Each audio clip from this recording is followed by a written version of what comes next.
Good morning, everyone. Today we are going to study the first chapter, The Earth in the Solar System, of Grade 6 Geography. This is our solar system: Sun and all the planets: Mercury, Venus, Earth, Mars, Jupiter, Saturn, Uranus, Neptune. Okay? So this is the arrangement of the planets. First planet is Mercury, then Venus, then Earth, then Mars, then Jupiter, Saturn.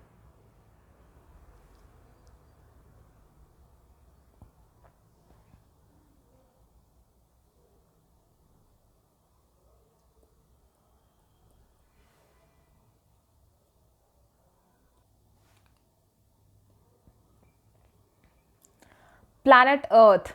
The Earth is the third planet from the Sun and it contains favorable condition to support life. As you can see, Earth is the third planet. First is Mercury, second is Venus, and third is our Earth. So, Earth is the third planet from the Sun and it contains favorable condition to support life. अर्थ जो है तीसरा planet है सन से. अगर देखें तो सन से तो तीसरा प्लैनेट क्या आता है हमारा? अर्थ आता है. पहला मर्क्यूरी, देन वीनस, देन अर्थ. और अर्थ पे सारे फेवरेबल कंडीशंस हैं जो कि लाइफ को सपोर्ट करते हैं. मतलब ज़िंदगी के ज़िंदा रहने के लिए, जीव जंतु के जीने के लिए, ह्यूमन बींग्स के ज़िंदा रहने के लिए, पेड़ पौधे के ज़िंदा रहने के लिए जितने भी चीज़ों की ज़रूरत होती है वो सारी चीज़ें अर्थ पे है. वो चाहे एटमॉस्फेयर हो, टेम्परेचर हो अर्थ का, या फिर अर्थ का प्रेजेंस ऑफ गैसेस जो हैं अर्थ पे, ऑक्सीजन प्रेजेंट है अर्थ पे इसके एटमॉस्फेयर में. ये सारी जो चीज़ें हैं बहुत फेवरेबल हैं, लाइफ को सपोर्ट करती हैं. Okay, why is Earth a unique planet? Earth unique planet क्यों है? और सारे प्लैनेट से अलग क्यों है Earth? Earth is known as blue planet because about 71% of the earth's surface is covered with water. 71%. 71% जो है वो क्या है? अर्थ पे पानी है. और पानी बहुत ज़रूरी है हमारे ज़िंदा रहने के लिए, ह्यूमन बींग्स के ज़िंदा रहने के लिए. और यही रीज़न है, ये प्रेजेंस ऑफ पानी जो है अर्थ के सरफेस पे, उसकी वजह से अर्थ को क्या कहा जाता है? Blue planet. Earth is known as blue planet because about 71% of Earth's surface is covered with water. The presence of adequate water on Earth is one of the major factors for sustainability of life. अर्थ पे पानी का होना एक major factor है अर्थ पे life के लिए. अर्थ पे पानी है इसीलिए अर्थ पे लाइफ है. किसी और प्लैनेट पे पानी नहीं है इसीलिए वहाँ लाइफ नहीं है. अर्थ पे पानी है इसीलिए अर्थ पे लाइफ है. ओके, अर्थ ब्लू प्लैनेट है क्योंकि अर्थ का 71% पार्ट जो है वाटर से कवर्ड है. और जब अर्थ को स्पेस से देखा जाता है या स्पेस से अर्थ के पिक्चर्स लिए गए हैं तो पानी के प्रेजेंस के कारण इतना सारा अर्थ जो है ओशन से कवर्ड है. इसीलिए अर्थ कैसा दिखता है? ब्लू दिखता है स्पेस से, इसीलिए ब्लू प्लैनेट कहते हैं इसे. Okay, the temperature is neither too hot nor too cold to live. और अर्थ का जो टेम्परेचर है ना ही ज़्यादा ठंडा है, nor too hot, neither too hot nor too cold, ना ही ज़्यादा गर्म है ना ही ज़्यादा ठंडा है, क्योंकि ये बिल्कुल सही डिस्टेंस पे है सन से. अगर सन के ज़्यादा नज़दीक होता जैसे मर्क्यूरी या वीनस, वहाँ पे गर्मी बहुत ज़्यादा है क्योंकि वो सन से ज़्यादा नज़दीक हैं. और जो प्लैनेट बहुत दूर हैं जैसे आपका सैटर्न, जुपिटर, नेपच्यून, ये सब क्या है? बहुत ठंडे हैं. वहाँ पे सन से ज़्यादा दूर होने की वजह से टेम्परेचर बहुत कम है, ठंड ज़्यादा है, इसीलिए भी वहाँ पे लाइफ नहीं है. It provides a favourable temperature for living beings to survive. क्योंकि टेम्परेचर बहुत सही है अर्थ का, ना ज़्यादा गर्मी है ना ज़्यादा ठंडा है, इसीलिए ये टेम्परेचर लिविंग बींग्स के सर्वाइव करने के लिए क्या है, फेवरेबल है, सही है. Its distance from sun makes its a perfect planet. Its distance from sun makes it a perfect planet. This is a very important line. जो सन से दूरी है अर्थ की, वो जो है अर्थ को एक परफेक्ट प्लैनेट बनाती है. जो दूरी है अर्थ की सन से, सिर्फ वही एक रीज़न है जिसकी वजह से अर्थ पे सब कुछ परफेक्ट है लाइफ के सर्वाइव करने के लिए, सस्टेनेबिलिटी के लिए लाइफ के, for surviving the organism. Okay, the ozone layer protects us from the harmful ultraviolet rays of the sun. Ozone layer जो है हमारा, वो सन से आने वाले अल्ट्रावायलेंट रेस से हमें प्रोटेक्ट करता है. ओके, सन से आने वाले अल्ट्रावायलेंट रेस से कौन प्रोटेक्ट करता है हमें? Ozone layer. ओजोन लेयर है हमारे एटमॉस्फेयर का, जो कि मेसोस्फेयर में होता है, वो हमें प्रोटेक्ट करता है सन से आने वाले अल्ट्रावायलेंट रेस से. अल्ट्रावायलेंट रेस जो कि हमें स्किन कैंसर करता है, जो कि बहुत हार्मफुल होता है हमारे आईज़ के लिए, हमारे स्किन के लिए, हमारे सर्वाइवल के लिए, सिर्फ ह्यूमन बींग्स के लिए नहीं, प्लांट्स के लिए भी बहुत ही खतरनाक होता है. अल्ट्रावायलेंट रेस बहुत हार्मफुल होता है अल्ट्रावायलेंट रेस. सो उससे प्रोटेक्ट करता है हमें कौन? Ozone layer. Earth has an oxygen rich atmosphere. Earth पे क्या है? ऑक्सीजन है. अर्थ के एटमॉस्फेयर में ऑक्सीजन है. ये भी ऑक्सीजन भी एक बहुत इम्पॉर्टेंट चीज़ है जिसकी वजह से अर्थ पे लाइफ है. बिना ऑक्सीजन के ह्यूमन बीइंग्स जिंदा नहीं रहते, बिना ऑक्सीजन के प्लांट्स भी जिंदा नहीं रहते, बिना ऑक्सीजन के एनिमल्स भी जिंदा नहीं रहते. Okay, which is necessary for survival of human beings and other forms of life. Human beings और जितने भी लाइफ के फॉर्म्स हैं, सबके लिए ज़रूरी है oxygen.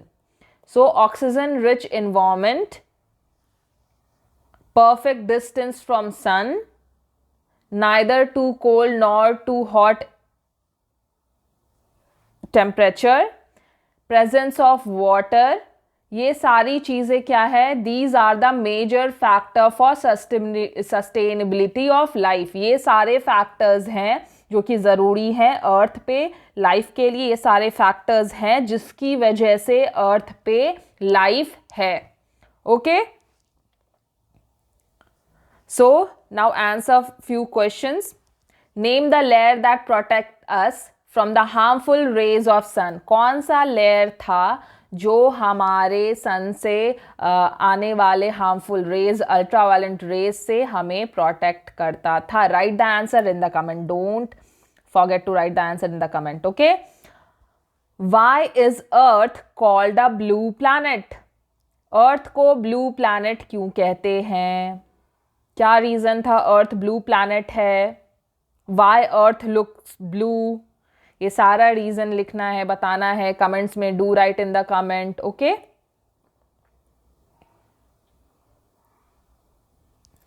How does the temperature of Earth help life exist? अभी मैंने बताया सारे कंडीशंस कि क्या क्या कंडीशंस हैं जो कि अर्थ पे लाइफ के एग्जिस्ट करने के लिए फेवरेबल हैं. Okay, next is conceptual question. Why does life exist on earth and not on any other planet? सारे रीजंस बताए मैंने अर्थ पे क्या क्या रीजंस हैं, क्यों लाइफ है दूसरे प्लैनेट्स पे नहीं है. Okay, so the same answer will go with this. Then debatable, life on earth will cease to exist because of air pollution. Explain whether you agree or disagree with the statement. So this is a debatable question. Discuss this with your parents, अपने parents के साथ discuss करें, अपने friends के साथ discuss करें कि क्या पॉल्यूशन बढ़ने से, एयर जो पॉल्यूशन बढ़ रहा है, हवा प्रदूषण बढ़ रहा है, उसकी वजह से क्या अर्थ पे जिंदगी खत्म हो सकती है? Okay, let's move to next topic. Next topic is the moon. The only natural satellite the earth is called the moon. अर्थ का इकलौता सैटेलाइट है, हमारे अर्थ का इकलौता सैटेलाइट मून। सब जानते हैं चांद रोज दिखता है रात में। ओके, तो ये क्या है? हमारे अर्थ का नेचुरल सैटेलाइट है, the only natural satellite. Earth के पास सिर्फ एक ही नेचुरल सैटेलाइट है, मून, जिसका नाम मून है। और सारे प्लैनेट्स के पास, किसी के पास एक भी नहीं है, किसी के पास बहुत सारे मून है, 2 3 4 5 6 7, बहुत सारे हैं। Okay, the moon rotates on its axis and revolves around the earth. Moon क्या करता है? मून अपने एक्सिस पे अर्थ के चारों तरफ घूमता है। The moon appears to be big since it is the closest celestial body on the earth. Moon जो है, हम लोग को धरती से जब हम देखते हैं तो हम लोग को लगता है वाह सबसे बड़ा तो चांद ही है, ये तारे तो बिल्कुल छोटे छोटे हैं, पर ऐसा नहीं है, क्योंकि वो धरती से बहुत नज़दीक है, बहुत क्लोज है, इसीलिए हमें बड़ा दिखता है। Okay, the moon has no light of its own. चांद का अपना कोई रोशनी है, चांद की रोशनी नहीं। जैसे सूरज दिन में उगता है, आप देखते हैं उससे सनलाइट आता है, वैसा चांद से कोई रोशनी नहीं आती। मून लाइट आती है ना आपके पास रात में, पर वो एक्चुअल में मून की लाइट नहीं होती। And it shines because it reflect the light of the sun. वो चमकता है, वो जो रोशनी हमारे तक आती है चांद की, वो क्या है? That is the light of sun reflected by moon. जो चांद रिफ्लेक्ट करता है रोशनी सन की, वो मून लाइट की तरह हमारे पास आती है। आप देख सकते हैं इस डायग्राम में कैसे सन की लाइट को, सन का जो रे आ रहा है उसको मून क्या कर रहा है? रिफ्लेक्ट कर रहा है। ये सन के जो रेज हैं वो मून पे जा रहे हैं और मून उसको रिफ्लेक्ट कर रहा है कहाँ? अर्थ पे, और ये बन जाता है आपका मून लाइट। और इसकी वजह से हमें जो मून है वो शाइन करता हुआ दिखता है, ऐसा लगता है उससे लाइट इमिट कर रही है, लाइट इमिट कर रहा है चांद, उससे रोशनी निकल रही है। ओके, पर ऐसा कुछ होता नहीं है, मून की अपनी कोई रोशनी नहीं है, अपना कोई लाइट नहीं है। ओके, मून खुद से शाइन नहीं करता, वो शाइन करता है सन की वजह से, सन के हेल्प से। Okay,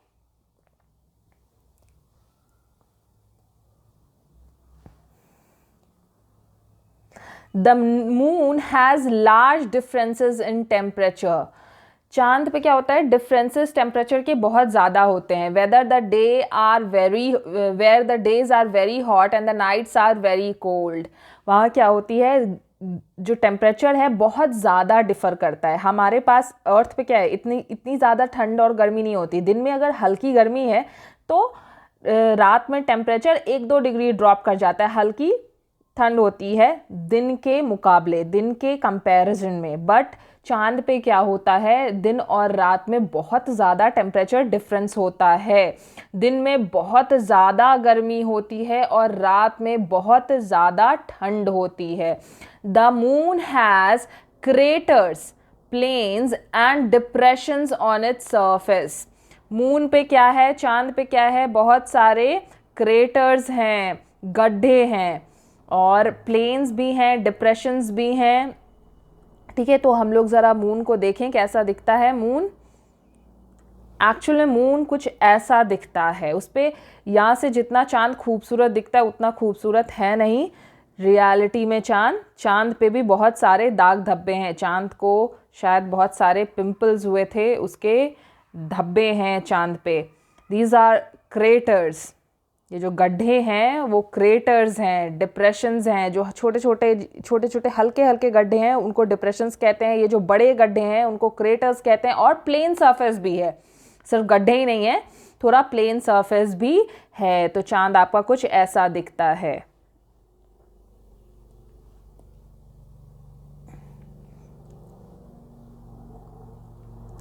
next, the moon does not grow in size.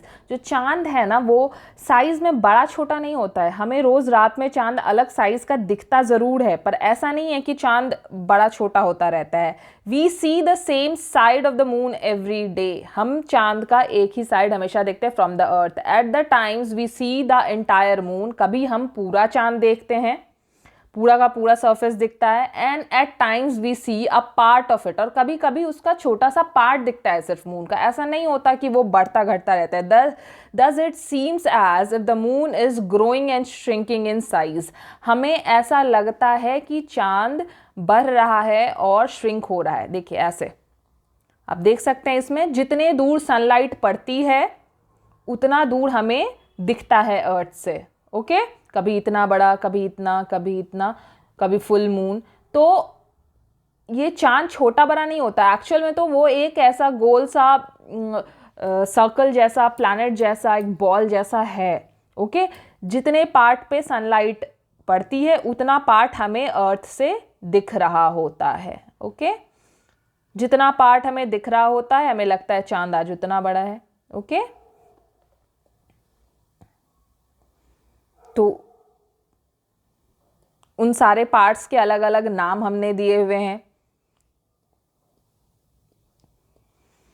Okay, let's move to next topic. So आप लोगों को नेट सर्फिंग बहुत ज़्यादा पसंद है, सबको आजकल फ़ोन चलाना बहुत पसंद है, फ़ोन पे गेम खेलना बहुत पसंद है। तो आपके लिए कुछ क्वेश्चंस हैं जो आप नेट पर ढूंढकर मुझे कमेंट में आंसर ज़रूर करें।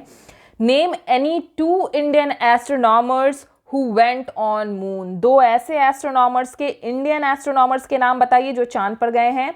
Name any 1 satellite which was sent to orbit the moon. एक ऐसे सैटेलाइट का नाम बताइए जो सैटेलाइट धरती से भेजा गया है मून के चारों तरफ घूमने के लिए, मून के ऑर्बिट में घूमने के लिए। Okay, who was the first Indian women to go on moon. Indian पहली भारतीय महिला जो चांद पे गई हैं, नाम बताएं। अपने नेट पे, अपने गूगल पे सर्च करें और बताएं। Name any 1 important discovery about the moon. कोई एक डिस्कवरी जो चांद पे की गई है, कोई ऐसा खोज जो चांद पे किया गया, उस रिसर्च का नाम बताएं। Okay, so these are the questions जो कि आप नेट पे खुद ढूंढेंगे फ़ोन का एक अच्छा यूज़ करके। सिर्फ गेम खेलने के अलावा और भी अच्छा यूज़ कर सकते हैं फ़ोन का पढ़ने के लिए। ये सारे क्वेश्चंस सर्व करके ढूंढ के इनके आंसर्स मुझे कमेंट में ज़रूर दें। Okay, next is our solar system. Our solar system is part of a galaxy called Milky Way. हमारा जो सोलर सिस्टम है वो एक बहुत छोटा सा पार्ट है एक बहुत बड़े गैलेक्सी का, मिल्की वे गैलेक्सी, जिसको आकाश गंगा भी कहते हैं इन हिंदी, और Akash Ganga. Milky way galaxy जिसे क्या कहते हैं, आकाश गंगा कहते हैं। Okay, galaxies are huge. Galaxies क्या होती हैं, बहुत बड़ी होती हैं, बहुत बहुत बड़ी। हमारा मिल्की वे जो है वो तो एक छोटा सा पार्ट है उस गैलेक्सी का। They comprise billions of stars. Billions of stars होते हैं उसमें, गैशियस एंड डस्ट पार्टिकल्स। वो इतना बड़ा होता है, उसमें बिलियंस ऑफ स्टार्स होते हैं, बहुत सारे स्टार्स। हमारा एक स्टार जो है वो सन, उसके चारों तरफ हमारा पूरा मिल्की वे है। तो वैसे बिलियंस ऑफ स्टार्स और बिलियंस ऑफ आपका मिल्की वे जैसी आपकी पूरी प्लैनेट स्ट्रक्चर घूम रही होंगी कहीं। ओके, तो इतना बड़ा होता है वो galaxy. Our galaxy along with many other such galaxies is a part of a large family called universe. और उससे भी बड़ा पार्ट क्या होता है, यूनिवर्स। मतलब यूनिवर्स हो गया आपका सबसे बड़ा, क्या हो गया, यूनिवर्स। यूनिवर्स के अंदर आ गई आपकी छोटी छोटी galaxies.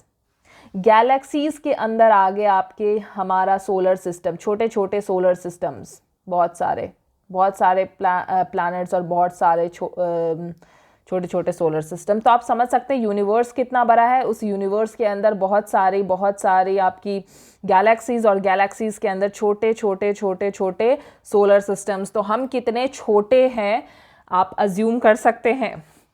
Okay, the universe include everything that exist in space.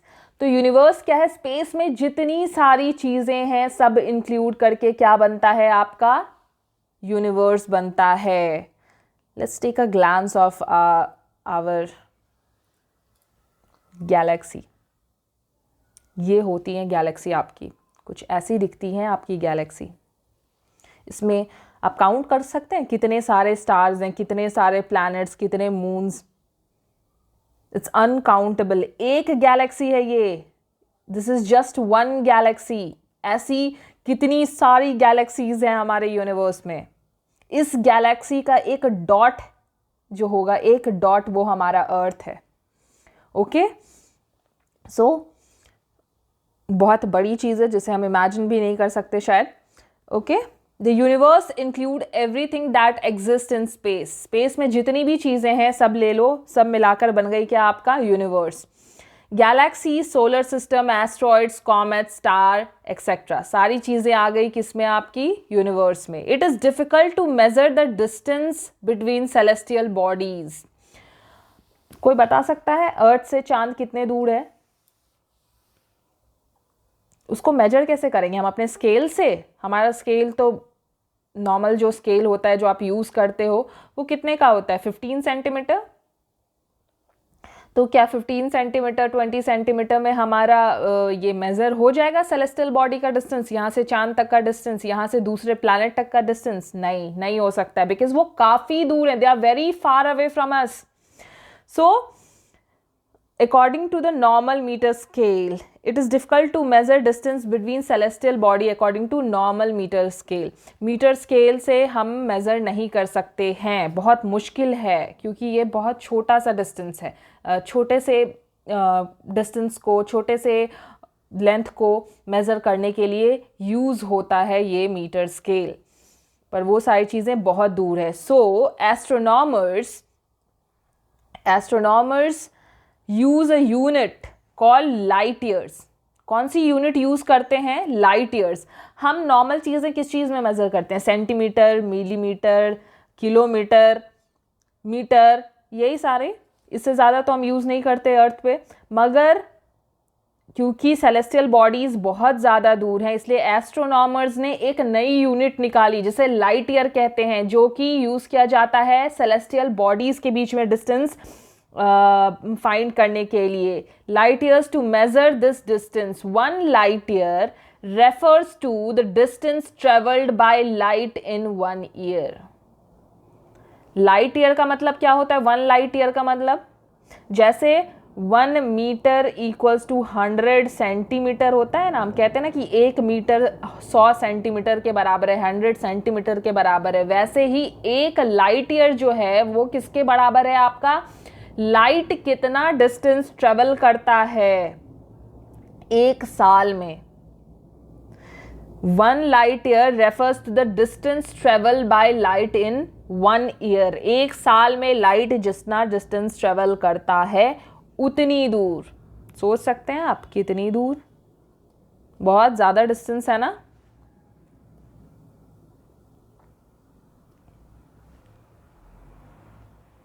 Next is elements of the solar system. अब हमारे सोलर सिस्टम में क्या क्या है?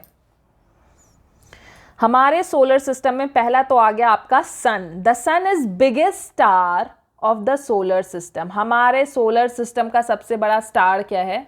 सन। ये सच में स्टार है, इसके बिना तो कुछ होता ही नहीं। हमारे अर्थ पे जो टेम्परेचर है, सही टेम्परेचर, वो इसकी वजह से ही है जिसकी वजह से हमारे अर्थ पे लाइफ है। गर्मी है हल्की तभी हम जिंदा हैं, गर्मी है तभी प्लांट्स हैं, क्लोरोफिल से अपना खाना बना रहे हैं। Okay, it Burns like a huge ball of fire and emits a large amount of heat and light. ये क्या करता है सन आपका? ये एक बहुत बड़ा सा आग का गोला है, समझ लीजिए, एक बॉल जिसमें कि आग लगी हुई है, ball of fire. Emits a large amount of heat and light, और ये बहुत सारा हीट देता है और बहुत सारी लाइट भी देता है, जिससे कि हमारा दिन रात होती है, रोशनी होती है। The heat and light from the sun aids life on earth, और इसी हीट और लाइट की वजह से क्या होता है, हमारे धरती पे लाइफ है, जिंदगी है। ओके, नेक्स्ट क्या है आपके सोलर सिस्टम में? स्टार्स। नेक्स्ट है हमारे सोलर सिस्टम में stars. Stars are huge masses of gas. Star क्या होती हैं? बहुत बड़ी बड़ी मास होती है गैस की। जो आपका सन है वो भी किसी और चीज़ का नहीं बना है, वो भी एक गैस का मास ही है, विच इमिट्स लाइट एंड हीट। क्या देती हैं स्टार्स?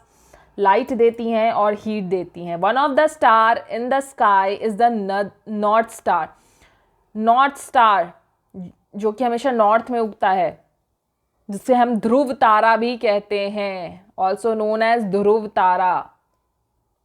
ओके,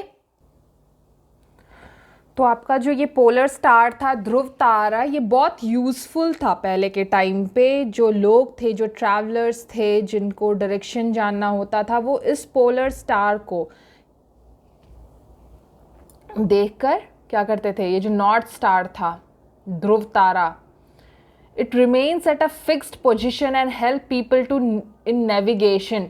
ये क्या करता था? लोगों की मदद करता था। आज के टाइम पे हमारे पास कंपस है जो डायरेक्शन बताता है। आपके फ़ोन में कंपस ऐप भी है जो कि आपको डायरेक्शन बताता है कि नॉर्थ किधर है, साउथ किधर है, ईस्ट किधर है, वेस्ट किधर है। बट पहले के टाइम में, in earlier times, there was no compass. Compass नहीं हुआ करता था। तो जो ट्रैवलर्स थे वो इस नॉर्थ स्टार, ध्रुव तारा को देखकर क्या करते थे? आपका ये डायरेक्शन पता करते थे कि अच्छा ये ध्रुव तारा इस साइड है, that means this is north, ये नॉर्थ डायरेक्शन है। ओके, नॉर्थ स्टार क्या करता था? आपको डायरेक्शन बताता था। It is also known as pole star. इसको पोल स्टार भी कहते थे क्योंकि हमारा जो पोल है, नॉर्थ पोल, वो ऊपर के साइड है। नॉर्थ जो है हमारा पोल भी है, इसीलिए इसको पोल स्टार भी कहते थे। When these stars are joined with imaginary lines, they form definite shape known as constellations.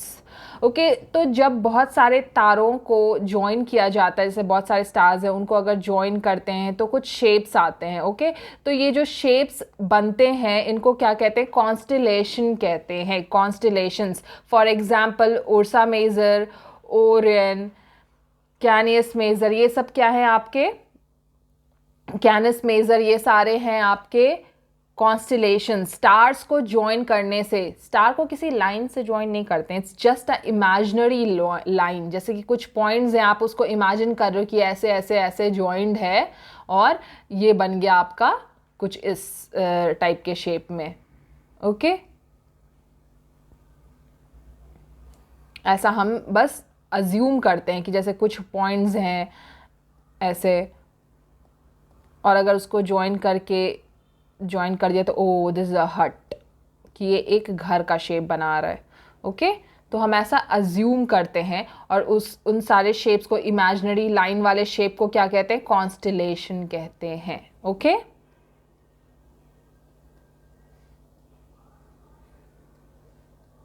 Next आपका स्काई में क्या होता है, यूनिवर्स में क्या होता है? कॉमेट्स होते हैं। Comets are huge balls of ice. Comets क्या हैं? बड़े बड़े बॉल्स हैं आइस के, एंड डस्ट, आइस और डस्ट के, which revolve around the sun, जो कि सन के चारों तरफ घूमते हैं on a fixed elliptical path, एक फिक्स्ड पाथ में घूमते रहते हैं सन के चारों तरफ। These comets are occasionally visible from Earth, और कभी कभी ये जो हैं हमें अर्थ से दिख भी जाते हैं। Okay, next are asteroids. Asteroids are small rocks.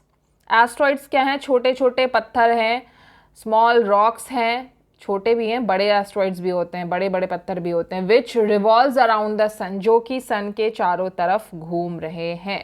In between the orbits of Mars and Jupiter, Mars और जुपिटर के बीच में, मार्स का कहाँ आता है? हमारे अर्थ के बाद फोर्थ प्लैनेट मार्स है और फिफ्थ प्लैनेट जुपिटर है, और मार्स और जुपिटर के बीच में हमारे बहुत सारे एस्ट्रॉइड्स हैं जो घूम रहे हैं. Asteroids are actually parts of planets that exploded millions of year ago. ये एस्ट्रॉइड्स हैं क्या? कहते हैं कि कुछ बिग बैंग थ्योरी जैसा हुआ, सन ब्लास्ट हुआ और फिर उससे बहुत सारे उसके पार्ट्स निकल के छोटे छोटे, तो जो बड़े बड़े थे वो प्लैनेट्स बन गए, कुछ जो छोटे छोटे थे वो एस्ट्रॉइड्स बन गए. तो ये सारे जो हैं कहते हैं प्लैनेट के पार्ट्स हैं, टुकड़े हैं. जब प्लैनेट्स टूटे उनसे निकले, जब सन एक्सप्लोड हुआ तब उससे निकले. तो ये छोटे छोटे जो है वो क्या है? प्लैनेट्स के ही पार्ट हैं. Okay, planets are celestial bodies which do not have their own light. पर ये जो एस्ट्रॉइड्स हैं ना आपके बहुत छोटे हैं, वो प्लैनेट के साइज के नहीं होते, इसीलिए वो कंसिडर नहीं किए जाते एज अ प्लैनेट. वो डस्ट फॉर्म में भी होते हैं, इतने छोटे होते हैं.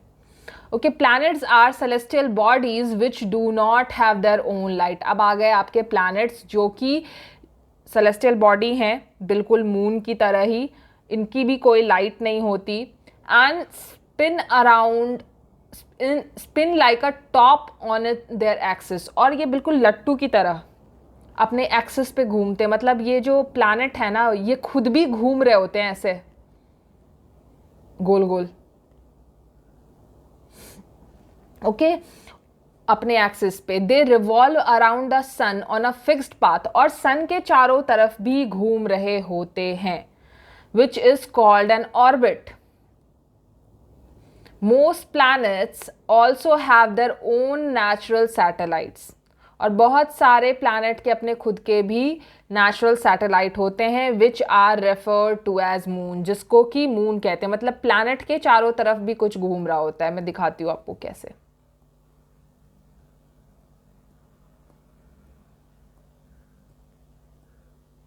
कुछ ऐसे, ये देख रहे हैं आप, सन के चारों तरफ क्या घूम रहा है? सन के चारों तरफ घूम रहा है अर्थ, अर्थ के चारों तरफ घूम रहा है मून. तो ये सारे ही सेलेस्टियल बॉडीज हैं. अर्थ खुद भी खुद के एक्सिस पे घूम रहा है एक टॉप की तरह, और अर्थ के चारों तरफ, अर्थ सन के चारों तरफ भी घूम रहा है, और अर्थ के चारों तरफ मून भी घूम रहा है. तो कुछ ऐसा हो रहा होता है. Okay,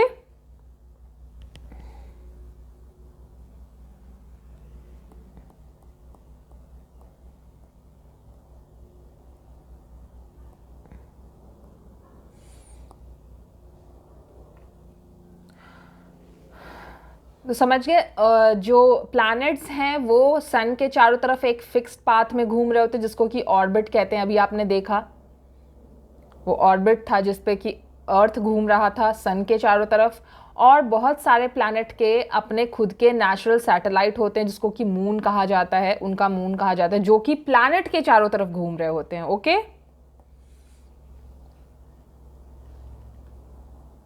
next is meteors. अब ये मेटियोर्स क्या है? Meteors are pieces of rock. Meteors छोटे छोटे रॉक पीसेस हैं which floats freely in the outer space, जो कि आउटर स्पेस में बिना किसी ऑर्बिट के, किसी ऑर्बिट पे नहीं घूम रहे हैं, ये बिल्कुल फ्रीली किधर भी इधर उधर मूव कर रहे हैं. Okay, meteors move around the sun at a high speed and at times are pulled by Earth's gravity. ये सन के चारों तरफ घूम रहे हैं और कभी कभी अर्थ की ग्रेविटी की वजह से अर्थ इनको क्या करता है? अपनी तरफ पुल कर लेता है. जो छोटे छोटे मेटियोर्स हैं उनको अपनी तरफ पुल कर लेता है. These meteors burn up while entering the Earth atmosphere. और जैसे ही ये अर्थ के एटमॉस्फेयर में घुसते हैं, यहाँ गैसेस हैं, यहाँ फ्रिक्शन होता है एटमॉस्फेयर में प्रेजेंट पार्टिकल के साथ, तो क्या होता है? वो बर्न होने लगते हैं, जलने लगते हैं. Okay, and appears as shooting stars, और शूटिंग स्टार्स की तरह दिखते हैं. ओके, वही शूटिंग स्टार्स जिनको देखकर आप विशेस मांगते, कहते हैं विशेस फुलफिल हो जाएंगी.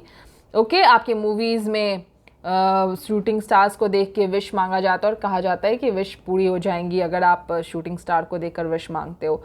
तो वो एक्चुअली होती क्या है, मेटियोर्स होती हैं जो कि अर्थ सरफेस में एंटर करने के बाद बर्न हो जाती हैं और शूटिंग स्टार की तरह दिखती हैं. ओके,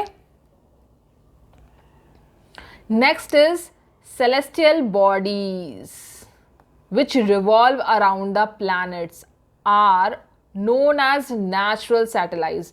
वो celestial bodies हमने अभी तो अपने मून के बारे में पढ़ा था, मगर और भी बहुत सारे planets हैं, उनकी अपनी celestial bodies हैं जो कि उनके चारों तरफ घूम रही हैं. उनको क्या कहते हैं, natural satellite कहते हैं. natural क्यों, क्योंकि नेचर ने बनाया है उन सैटेलाइट्स को. कुछ ह्यूमन मेड सैटेलाइट्स भी होते हैं, आर्टिफिशियल सैटेलाइट्स जो कि हम भेजते हैं ऊपर, जो कि साइंटिस्ट भेजते हैं ऊपर स्पेस में, रिलीज़ करते हैं कम्युनिकेशन के लिए, जिससे आपकी टीवी चलता है, फ़ोन चलता है, बहुत सारे और रीजंस के लिए, रिसर्च पर्पस के लिए.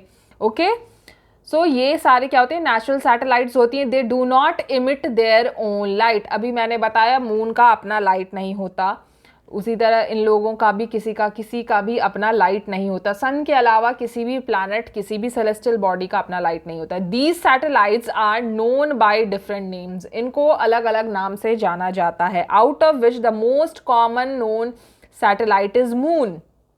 मून सबसे नोन सैटेलाइट है. The moon revolves around the earth. और मून किसका सेलेस्टियल सैटेलाइट है, किस प्लैनेट का नेचुरल सैटेलाइट है, अर्थ का. अर्थ के चारों तरफ चक्कर लगाता है, अर्थ के चारों तरफ रिवॉल्व होता है हमारा मून. ओके, नेक्स्ट अब कुछ क्वेश्चंस हैं आपके, factual questions. Name the Earth's natural satellite. Earth के नेचुरल सैटेलाइट का क्या नाम है, क्या नाम है हमारे अर्थ के नेचुरल सैटेलाइट का. What is a constellation? अब ये constellation क्या था, अभी मैंने बताया. Name the biggest star in our solar system. हमारे सोलर सिस्टम में सबसे बड़ा स्टार कौन है. Then conceptual questions, factual questions के आंसर्स कमेंट में देना ना भूलें. Okay, please do write the answers in comment section. Okay. Why do meteors appear as shooting stars? Just now I told you why meteors appears as shooting star. Okay, why do astronomers use light year to measure the distance between the planets? Astronauts क्यों use करते हैं light years का, किसी और चीज़ का use क्यों नहीं करते, मीटर, सेंटीमीटर, किलोमीटर का यूज़ क्यों नहीं करते डिस्टेंस मेज़र करने में. प्लैनेट्स के बीच में लाइट ईयर की ज़रूरत क्यों पड़ी, लाइट ईयर क्या है, सब लिखना है आपको, सब बताना है आपको कमेंट सेक्शन में. नेक्स्ट डिबेटेबल क्वेश्चन जो कि आप अपने फ्रेंड्स और अपने फैमिली मेम्बर्स के साथ डिबेट कर सकते हैं, बात कर सकते हैं इस टॉपिक पे. Life can continue to exist even in the absence of sunlight. Explain whether you agree और डिसएग्री विद द स्टेटमेंट. आपको बताना है कि क्या सूरज नहीं भी होता, सनलाइट नहीं भी होता, फिर भी धरती पे लाइफ होता, जिंदगी होती बिना सूरज की रोशनी के. आपको बताना है आप इससे सहमत हैं, नहीं हैं, आपको ये बात सही लगी, नहीं लगी. Okay, next is, did you know the universe was formed billions of years ago. Universe जो था वो कब बना, बहुत बहुत बिलियंस ऑफ साल पहले.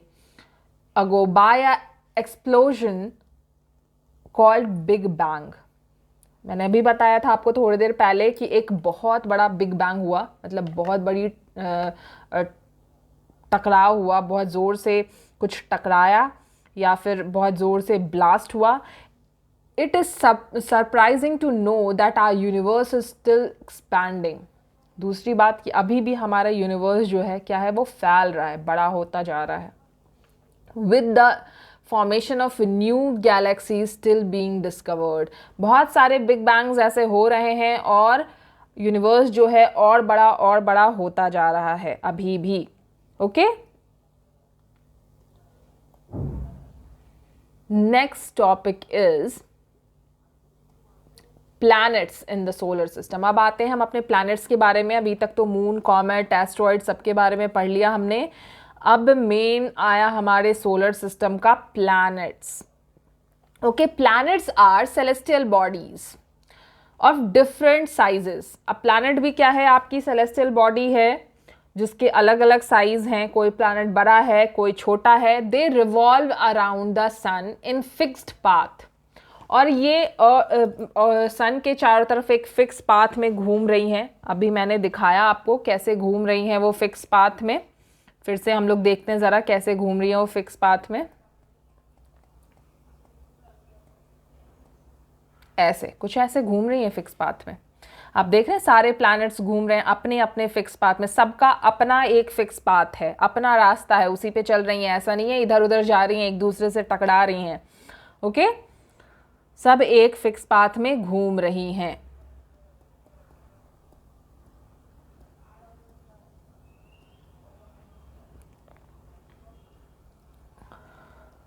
कॉल्ड ऑर्बिट्स, और ये जो रास्ते हैं ना जिसपे वो चल रही होती है उसको क्या कहते हैं, ऑर्बिट कहते हैं। Okay, each planet also rotate on its own axis, और हर प्लैनेट जैसे अर्थ मैंने बताया कि वो स्पिन हो रहा होता है अपनी एक्सिस पे, ऐसे ऐसे ऐसे ऐसे ऐसे ऐसे घूम रहा होता है खुद भी, बिल्कुल वैसे ही सारे प्लैनेट्स घूम रहे हैं खुद भी। There are 8 planets in the solar system. कितने प्लैनेट है हमारे सोलर सिस्टम में? 8 प्लैनेट्स हैं, 8। Mercury, Venus, earth, Mars are known as inner planet. ये मर्क्यूरी, वीनस, अर्थ, मार्स जो हैं उनको क्या कहते हैं, इनर प्लैनेट कहते हैं। ओके, और Jupiter, Saturn, Uranus and Neptune are called outer planet. और जुपिटर, सैटर्न, नेपच्यून, यूरेनस ये सारे जो है उनको क्या कहते हैं, आउटर प्लैनेट कहते हैं। ओके, इनर प्लैनेट कितने हो गए? 4। आउटर प्लैनेट कितने हो गए? 4। 4 इनर प्लैनेट हैं, 4 आउटर प्लैनेट हैं।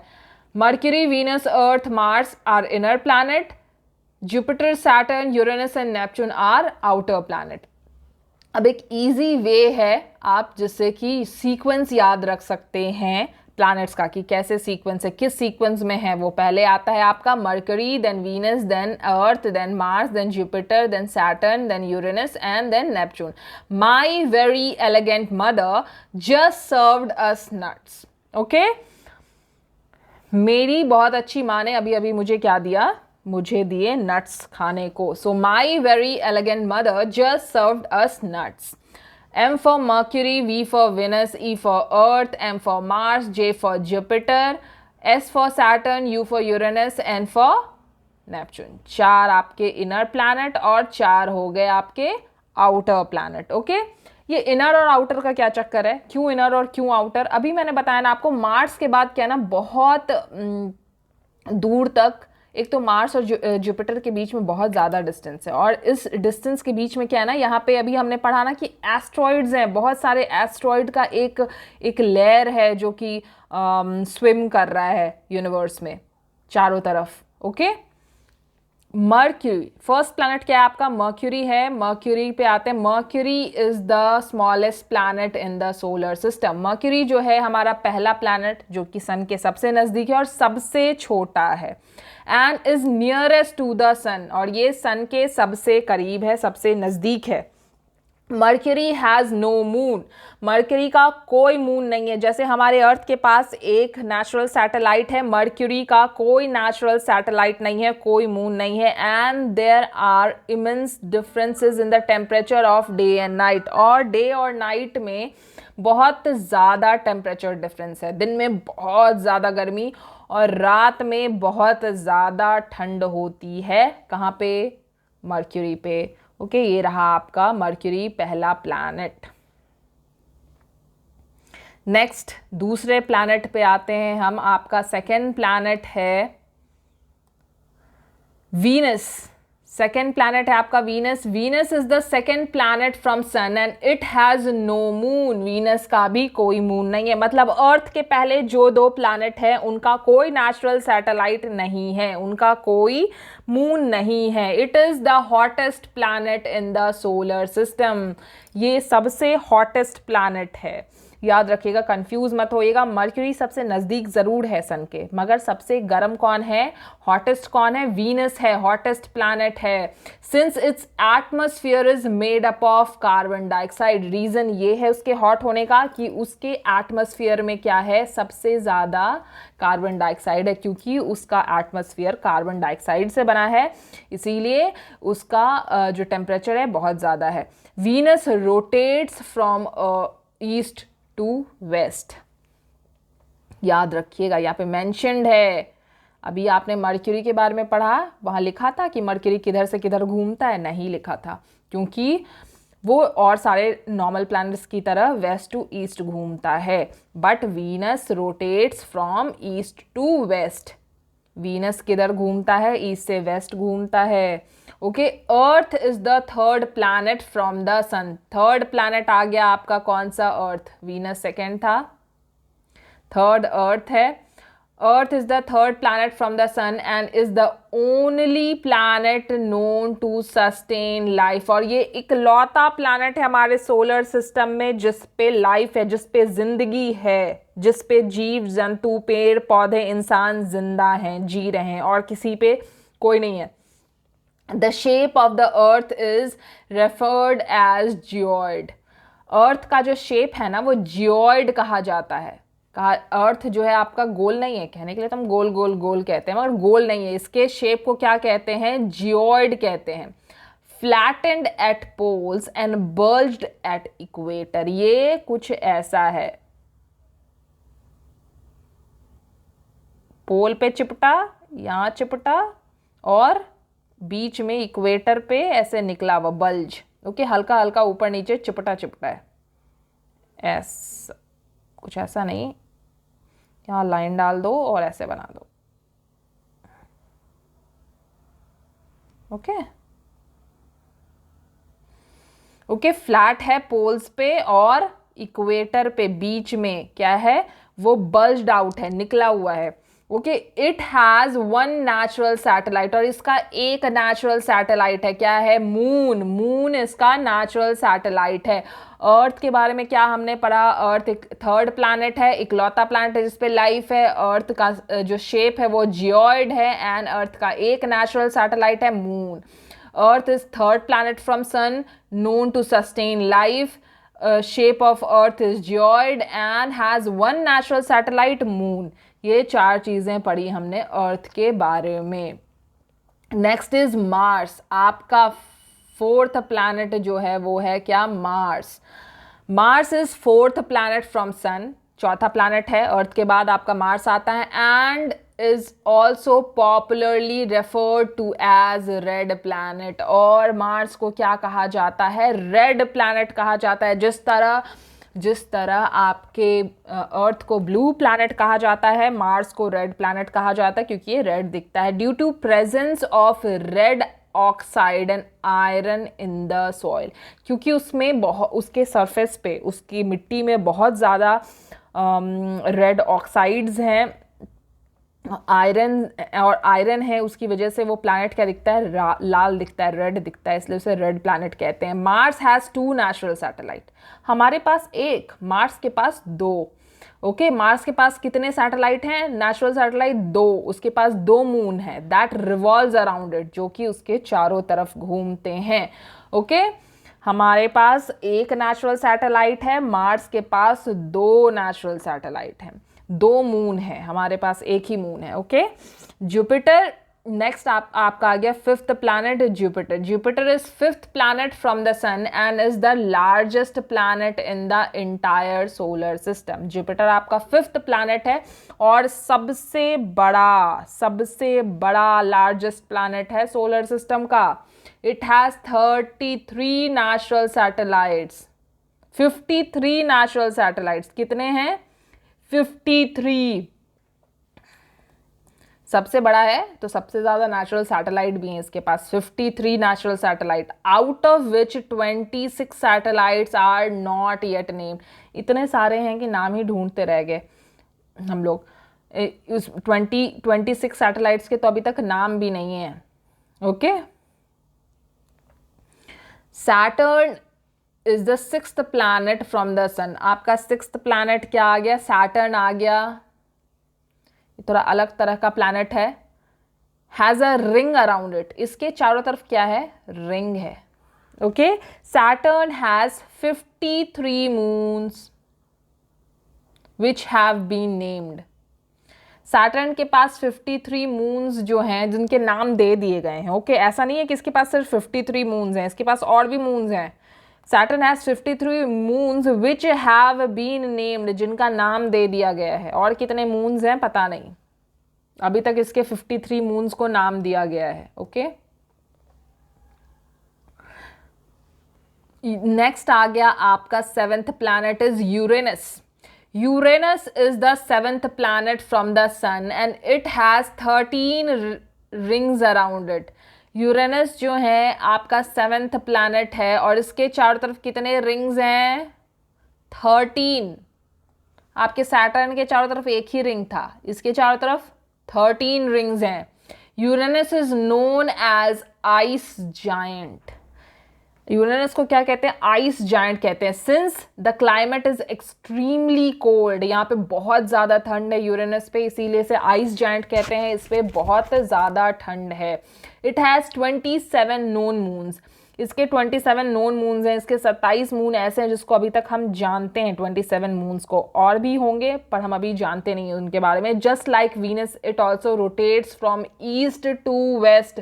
एक और प्लैनेट आ गया आपका जो ईस्ट टू वेस्ट घूमता है। इसके पहले कौन घूम रहा था ईस्ट टू वेस्ट? वीनस।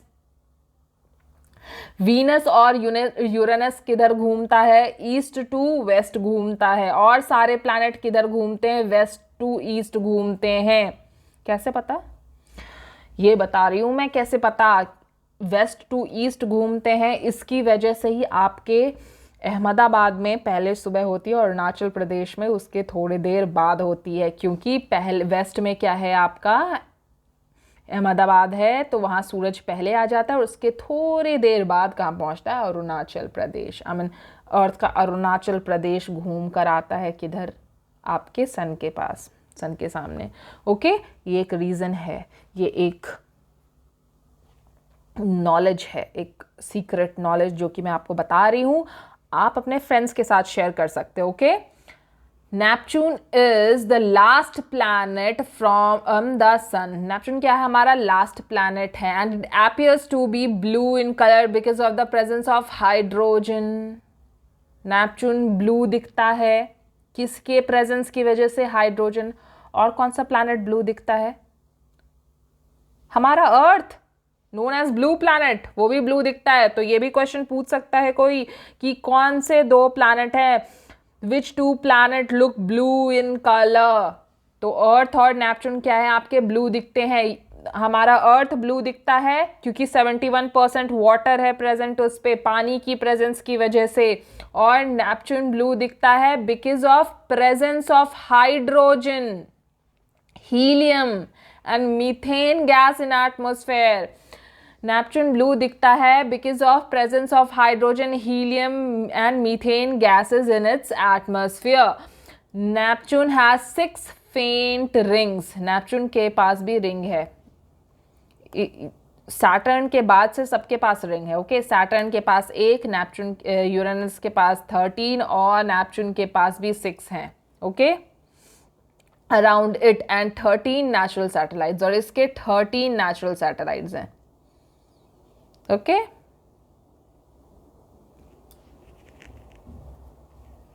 पहले सैटेलाइट्स नहीं है, पहले 2 प्लैनेट के, फिर अर्थ से सैटेलाइट स्टार्ट हुए, उसके बाद फिर बीच में बहुत ज़्यादा बढ़े और फिर धीरे धीरे कम होते गए।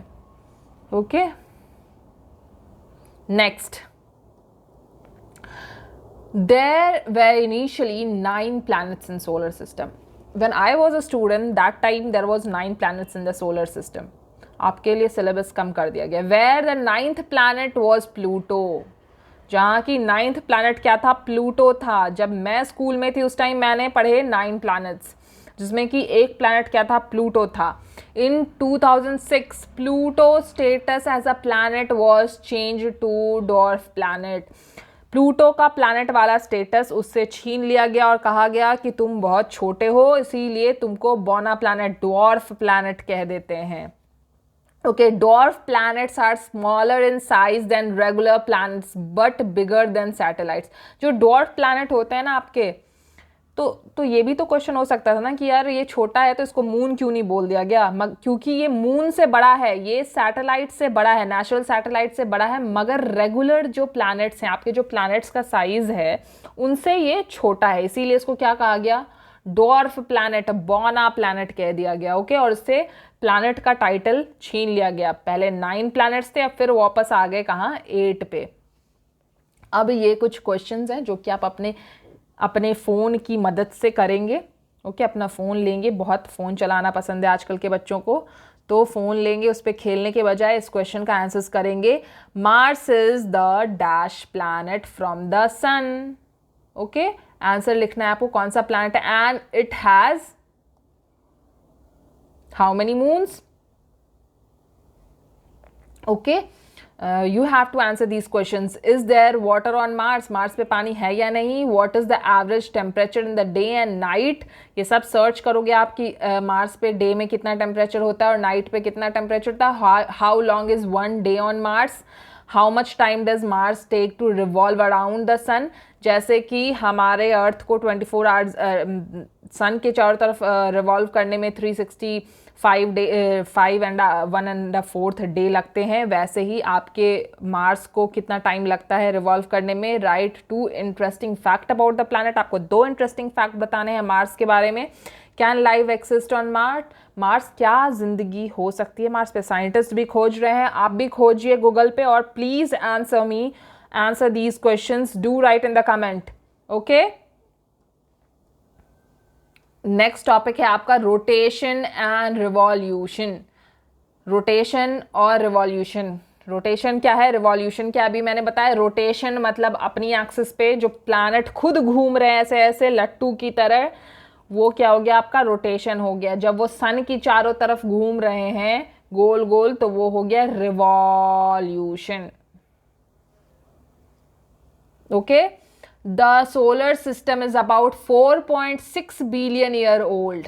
आपका सोलर सिस्टम कितना पुराना है, 4.6 बिलियन ईयर ओल्ड, बहुत पुराना है। It comprises of the sun and different celestial bodies like planets, satellite, asteroids, comet and meteors. और बहुत सारी चीज़ें हैं आपके सोलर सिस्टम में, क्या क्या हैं, प्लैनेट्स हैं, सैटेलाइट्स हैं, एस्ट्रॉइड्स हैं, कॉमेट्स हैं, मेटियोर्स हैं। ओके, बहुत सारी सेलेस्टियल बॉडीज हैं। The word solar is derived from sol meaning sun. Solar जो वर्ड है वो कहाँ से आया है, सोल से आया है, सोल का मतलब है sun. The gravitational pull of sun holds the entire solar system together. और ये सारी चीज़ें आप कभी नहीं सोचते कि यहाँ से एस्केप करके कहीं और क्यों नहीं चला जाता, ये यहाँ से उछल के कहीं और क्यों नहीं चला जाता।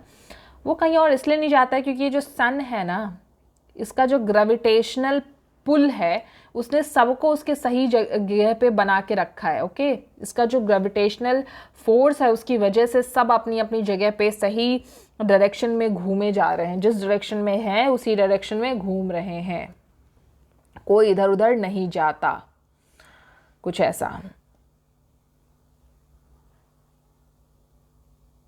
ओके, नेक्स्ट आपका आगे देख रहे हैं आप, यही है आपका ये एक्सिस जो हम कहते हैं ना कि एक एक्सिस पे अपने चारों तरफ घूम रहा है अर्थ, कुछ ऐसे घूम रहा है अर्थ। देख सकते हैं आप अर्थ कैसा दिखता है स्पेस से, ब्लू दिख रहा है हमारा ब्लू प्लैनेट। ओके, और इसकी वजह से ही डे एंड नाइट होता है। देखिए ये जो घूम रहा है अपने एक्सिस पे, रोटेट कर रहा है, रोटेशन हो रही है, उसकी वजह से डे एंड नाइट होते हैं। ये सन से जो रेज आ रही हैं, जिस साइड सन से रे आ रही है वहाँ हो गया दिन, और फिर घूम के चले गए पीछे तो हो गया क्या, नाइट। ओके, तो मतलब एक चक्कर लगा लेता है वो पूरे दिन में अर्थ, डे भी हो जाता है नाइट भी हो जाता है 24 आवर्स में। One complete spin off planet on its axis is called rotation. ये जो रोटेट कर रहा है अपने एक्सिस पे, ऐसे घूम रहा है गोल गोल, ये क्या हो गया आपका, क्या हो गया, रोटेशन हो गया। और अ प्लैनेट डे, इसको प्लैनेट डे भी कहते हैं। प्लैनेट डे क्यों कहते हैं, मतलब एक दिन हो जाता है जब ये घूमता है ना पूरा गोल, तो एक दिन हो जाता है, इसलिए प्लैनेट डे भी कहते हैं। The time taken by the earth to complete one spin rotation is 24 hour. ये एक चक्कर कितने देर में लगाता है, एक रोटेशन कितने देर में लगाता है?